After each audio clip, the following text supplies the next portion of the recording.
Hey church, we've been talking quite a lot recently about our desire to rebuild our sense of unity as a church after COVID. So what exactly is the local church? Without a common understanding of what the local church is, we can't hope to rebuild together. Without a common blueprint that we're together referring to, our rebuilding would be confusing and fragmented at best, and meaningless at worst. Have you ever thought about why you come to church? Why is it a big deal? Where does the concept of a local church come from? What does the church exist for?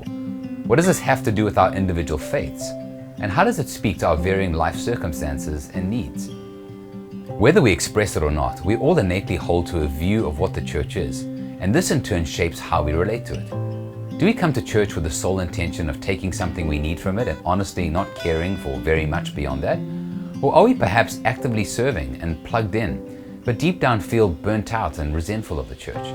Perhaps we wonder, why can't our faith just be about me and Jesus? Why would we need to be constrained by any kind of authority, structure, or commitment? Or perhaps being asked to serve feels like yet another burden in this world that constantly guilt trips about how much more we should be doing. All these very real feelings and behaviors say something about what we believe about church. You see, all these questions flow out from the one overarching question: what is the local church? That's why we want to resist the temptation of talking about rebuilding and loving the church just in terms of hows without first addressing the whys. It's easy to present ourselves as a healthy local church with indicators and behaviors that look positive externally while completely missing the point of what the local church is to Jesus. We want our devotion to one another in brotherly love to not be yet another burdensome, lifeless Christian duty or platitude.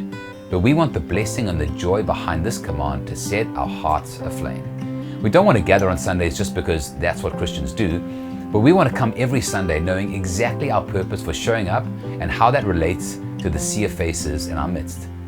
Most of all, we want to see the love of Jesus more clearly and to understand how the gift of the local church is proof of just that. The Bible says that the local church is the greatest, most profound collective of which any human could be part. Our nationalities, friendships, family, what football club we support, all these pale in comparison to what it means to be a member of a local church. But this won't make any sense to us unless we as a church come together to wrestle with, examine, and answer the foundational questions of what lies at the essence of the church. And what lies at the heart of the local church is the rule of Jesus.